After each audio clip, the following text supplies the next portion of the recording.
दिन भर हम महिलाएं घर और किचन को संभालती हैं, बहुत सारा हम काम करती हैं, फिर भी क्या ऐसा होता है कि अपने लिए टाइम नहीं निकाल पाती है। तो देखिए इस वीडियो को ध्यान से, आप अपने लिए बहुत सारा टाइम भी निकाल पाएंगी और बहुत सारे कमाल के टिप्स मैं आपको बताऊंगी जो आपकी लाइफ को आसान कर देंगे। Hello, good morning viewers, welcome to back our channel. पहला यूजफुल टिप मेरा चींटियों से जुड़ा हुआ है। देखिए, जैसे ही गर्मियों का मौसम आता है ना, सबसे बड़ी दिक्कत हमें चींटियों से ही होती है। आप कितनी भी सावधानी रख ले, अगर चुटकी भर भी कुछ खाना गिर गया, मीठा हो स्पेशल, तो उस पर चींटी आ ही जाती है। मेरा घर में तो हमेशा ही चींटियों की भरमार रहती है। थोड़ी सी अगर रोटी छोड़ दे या सब्जी छोड़ दे, या मान लीजिए चाय पत्ती भी अगर गलती से खुला छूट गया, उस पर भी चींटियाँ आ जाती हैं। यानी खाने के लिए हम बहुत ज़्यादा परेशान होते हैं। तो यहाँ पर एक ट्रिक मैं आपको बता रही हूँ। मैंने एक कंटेनर में आप देखेंगे एक चीटा रख रखा है। ये बड़ा वाला चीटा है जिसे हमारे यहाँ मकोड़ा भी कहा जाता है।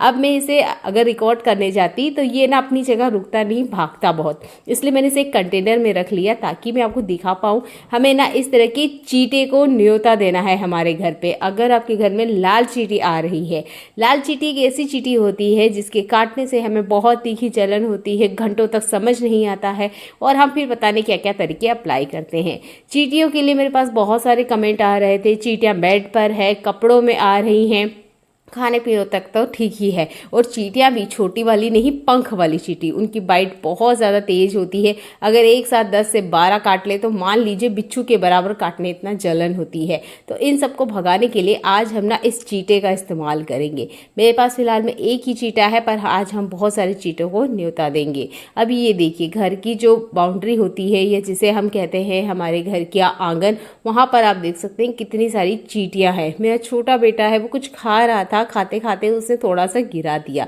छोटे बच्चे हैं तो ऐसा करते ही हैं। और ये देखिए कितनी सारी चींटी ना इसके आसपास आ चुकी है। ये लाल चींटियां हैं। लाल चींटियों को कोई भी अपने घर में बिल्कुल पसंद नहीं करेगा। तो चलिए इन सबको आज है ना हम भगाएंगे।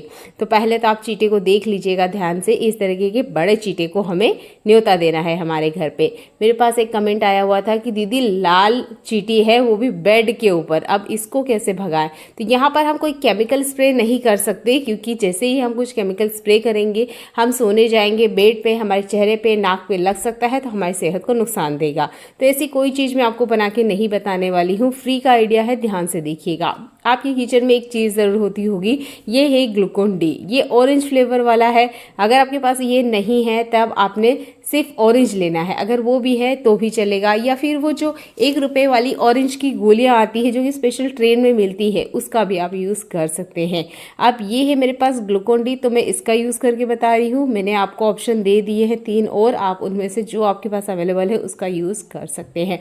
मैंने एक कटोरी में आधा पानी लिया है, यानी कि आधी कटोरी ही पानी लिया है। 1 चम्मच भर के मैं इसके अंदर ग्लूकोन डी डाल रही हूँ और इसे हमने मिक्स करना है। मेरे घर में कुछ हद से ज़्यादा चींटियाँ है तो मैं यहाँ पर आधा चम्मच और ऐड करूँगी। हमें इसे मीठा बनाना है।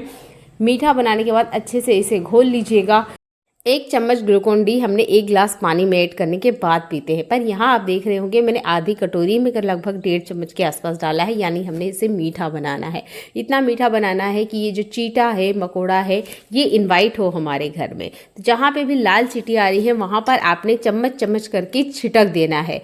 लगभग मैंने रात को इसे छिटका, सुबह तक मुझे एक भी चींटी देखने को नहीं मिली थी, क्योंकि सारी की सारी चींटियाँ ये मकोड़ा खा जाता है। तो उम्मीद करती हूँ ये वाला हैक आपको पसंद आया होगा। अब आपके दिमाग में चल रहा होगा कि इससे तो मकोड़े भी बहुत सारे हो जाएंगे घर में। ऐसा बिल्कुल नहीं होता है। इन मकोड़ा या इन चींटों का ये एक गुण होता है, जब तक इन्हें कुछ खाने का मिलता है तब तक ही ये रहते हैं, उसके बाद में चले जाते हैं खुद से। तो उम्मीद करती हूँ ये वाला हैक आपको पसंद आया होगा। फिलहाल में आप देख सकते हैं मेरे किचन काउंटर पे कुछ खाने का भी नहीं है। उसके बाद भी यहाँ से ना काफ़ी सारी चींटियाँ अभी दिन में लाइन बना के चल रही थी, वो भी लाल चींटी। जूस आपने डाल देना है और आप देखेंगे मकोड़ों की वजह से सारी चींटियां खत्म हो जाएगी। अगला यूजफुल हैक मेरा इडली से जुड़ा हुआ है। आप भी इडली खाना पसंद करते हैं तो ये ट्रिक आपको बहुत ज़्यादा पसंद आएगी। स्पेशली ये ट्रिक उन बिगनर्स के लिए है जो इडली तो बनाना चाहते हैं पर इडली बनती नहीं है, जैसे तैसे बन जाए तो वो निकलती नहीं है। इसके लिए हम कॉटन के कपड़ों का यूज़ करते हैं, काफ़ी सारी और भी तरीके को अप्लाई करते हैं। सिंपल से ट्रिक्स बताऊँगी, इन्हें आप फॉलो करेंगे तो आपकी इडली सॉफ्ट भी बनेगी, अच्छे से बढ़िया से फूलेगी और निकालने में भी कोई दिक्कत नहीं होगी। साँचे को आपने सबसे पहले इसके अंदर फिल कर लेना है। पहले से इसमें बैटर नहीं डालना है। बहुत बार ऐसा होता है बैटर हम इसमें डाल लेते हैं, जैसे ही इसे इसके अंदर डालने जाते हैं बैटर आसपास पूरा फैल जाता है, यानी इडली का शेप बनता ही नहीं है, खराब हो जाता है। तो आपने पहले से बैटर नहीं डालना है। अगर आप बिगनर हैं, तेल इसमें डालिए, अच्छे से इसको फैला दीजिएगा इसमें, यानी हमें एक पतली सी लेयर इस पर बना देना है। ये एक नॉर्मल प्रोसेस है जो हमें करना होता है। अगर आप यहाँ तेल यूज़ नहीं करना चाहते तो आप यहाँ नॉर्मल कपड़े का भी यूज़ कर सकते हैं, उससे भी इडलियाँ बहुत जल्दी बाहर आ जाती है। पर हर बार हमारे पास एक साफ़ कपड़ा नहीं होता है, तो हम इस तरीके से साँचे में ही तेल डाल देते हैं और इससे इडलियाँ आसानी से बाहर आती है। ध्यान यहाँ रखना है कि आपने ना हल्का सा ये बर्तन गर्म होने देना है। अगर यही ट्रिक आप ठंडे बर्तन पे करने जाएंगे ना, तब भी इडलियाँ निकलती नहीं है। मेरे ये खुद के पर्सनल एक्सपीरियंस है जो मैं आपको बता रही हूँ। इसके बाद में आप बैटर डालेंगे, इससे आपका जो बैटर है वो बिल्कुल भी हिलेगा ढुलेगा नहीं, तो बिल्कुल भी परफेक्ट साइज़ जो होती है इडली की वो बन के सामने आएगी। तो उम्मीद करती हूँ ये हैक आपको ज़रूर पसंद आया होगा। पहले से आप मत डालिएगा, नहीं तो जैसे ही आप इसे रखने जाएंगे सारा का सारा शेक हो जाता है और इडली ख़राब हो जाती है। अब इडलियाँ बन चुकी है, इडलियाँ निकाले कैसे? इसे निकालने के लिए भी हम बहुत सारे ट्रिक्स का यूज़ करते हैं। सिंपल सा ट्रिक बता रही हूँ आपको, इससे फॉलो करना है। ये है चम्मच, हर घर में होती है। इस चम्मच का हमने यूज़ करना है। आप अगर इसे ध्यान से देखेंगे तो इसकी साइज़ इडली के जैसे ही होती है, यानी हल्की सी गोल अंडे की साइज़ की होती है, और इसी का हमने यूज़ करना है। बस हल्के से आप इस तरीके से इसको उठाने की कोशिश करेंगे ना, सारी की सारी इडली देखिए सामने बाहर आ गई है। तो उम्मीद करती हूँ ये वाला हैक आपको पसंद आया होगा और आप इसे ज़रूर यूज़ करेंगे। आप बिगनर है, इडली बनाना चाहते हैं तो इस ट्रिक का यूज़ कीजिएगा, उसके बाद ही आप इडली बनाइएगा। परफेक्ट इडली बनेगी, ना ही साइज़ बिगड़ेगा, ना ही इसे निकालने में कोई भी दिक्कत आएगी। आप मेरे हाथों को ध्यान से देखिएगा, मैं इडली बहुत आसानी से आपको निकाल के बता रही हूँ। काफ़ी टाइम ना हम यहाँ चाकू का यूज़ करते हैं, उससे क्या होता है इडली में ना कट लग जाते हैं, जिससे जो इडली का ओरिजिनल साइज़ है वो ही बिगड़ जाता है। इस तरीके से फ्रेश इडलियों को बनाइए और अपने खाने में ऐड कीजिएगा। ये हमारी हेल्थ को बहुत बेनिफिट देते हैं। इससे हमारी जो पाचन शक्ति है वो स्ट्रांग बनी रहती है, पचने में किसी तरीके से कोई दिक्कत नहीं होता है।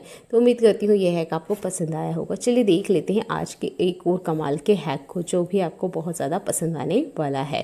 ये है यहाँ पर कैप्सिकम या शिमला मिर्ची को लेके। क्या आप शिमला मिर्ची को लेते वक्त इस चीज़ का ध्यान देते हैं? नहीं देते हैं तो इस बार ज़रूर दीजिएगा। जब भी आप शिमला मिर्ची लेते हैं तो शिमला मिर्ची को पलट के ज़रूर देखिएगा। यहाँ पर आपको पता चलेगा कौन सी शिमला मिर्ची फीमेल है और कौन सी मेल है।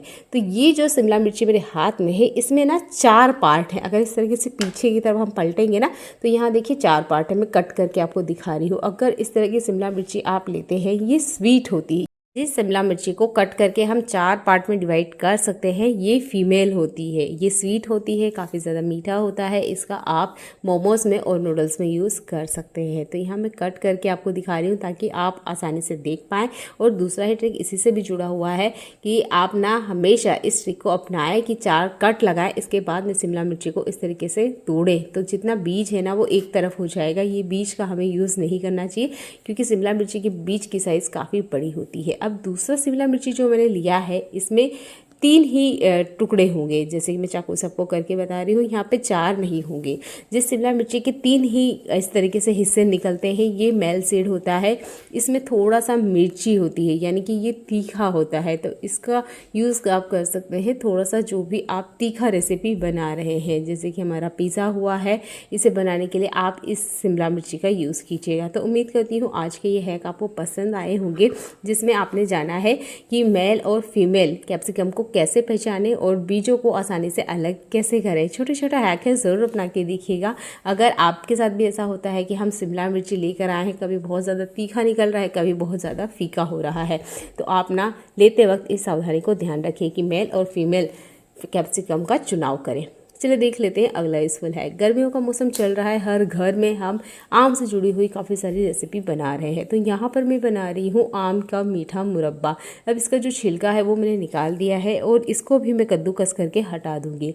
अब इन सब के बीच में होता क्या है, आम की ना बहुत सारी गुठलियाँ बच जाती हैं, जिसका हम ठीक से यूज़ नहीं करते हैं या फेंक देते हैं। तो यहाँ कद्दूकस मैं ऐसे करूँगी तो जो इसका लच्छा है वो तो सारा हम यूज़ ले लेंगे मीठा मुरब्बा बनाने के लिए, पर इसकी जो गुठलियाँ हैं उसे हमने बिल्कुल नहीं फेंकना है। हरी साग सब्जी का स्वाद बढ़ाने के लिए हम थोड़ा सा खटास उसमें डालते हैं। तब ना आप एक गुठली को डाल दीजिए, आपको टमाटर की भी ज़रूरत नहीं होगी और आपकी जो हरी सब्जी है उसका स्वाद भी बहुत ज़्यादा आएगा। तो उम्मीद करती हूँ आप अगली बार कभी भी इस गुठली को नहीं फेंकने वाले हैं। इस गुठली को आप 2 दिन धूप में सुखा लीजिएगा, अच्छे से ड्राई हो जाती है, फिर अच्छे से एयर टाइट कंटेनर में रख दीजिएगा। साल भर चलती है, बिल्कुल ख़राब नहीं होती। देखने के लिए आपका बहुत सारा धन्यवाद।